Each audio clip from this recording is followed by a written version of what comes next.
Hello, it's time for another Wednesday. Number 5.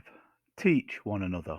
Romans 15 and verse 14 says, I myself am convinced, my brothers and sisters, that you yourselves are full of goodness, filled with knowledge, and competent to instruct one another.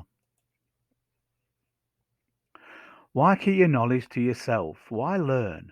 It would be like hiding away a beautiful piece of art that no one else could see. All your experiences, all the knowledge that you've attained and gained in various ways, for nothing if it's not shared, surely.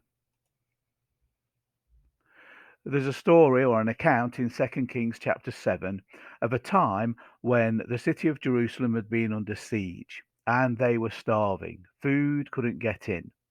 Some lepers who lived outside of the city, of course, were also starving, and they thought to themselves, well, if we go in the city, we'll starve to death there. If we stay where we are, we'll starve to death. We may as well surrender ourselves to the enemy, and then at least maybe we'll get fed. So they decide to go and see if this can happen. As they ventured out into enemy territory, they found the camp was empty. God, it turned out, had sent the sound of chariots onto this enemy so that they thought they were being overwhelmed in an attack and they fled the scene, leaving everything behind. And here's what we read about the lepers.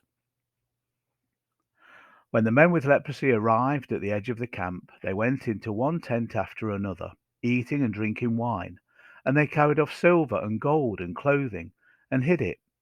Finally, they said to each other, this is not right. This is a day of good news, and we aren't sharing it with anyone. If we wait until morning, some calamity will certainly fall upon us. Come, let's go back and tell the people at the palace, which they did, and the city was saved.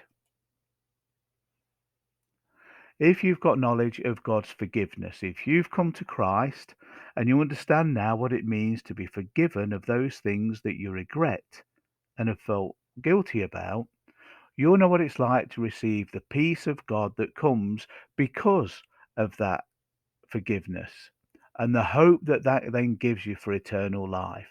In this salvation, you have good news. You've found good news, and we need to share it.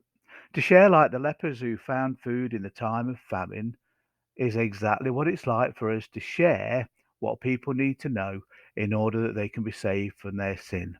That's good news. Why keep it to yourself? So go on then. Let's teach one another what God has done for you.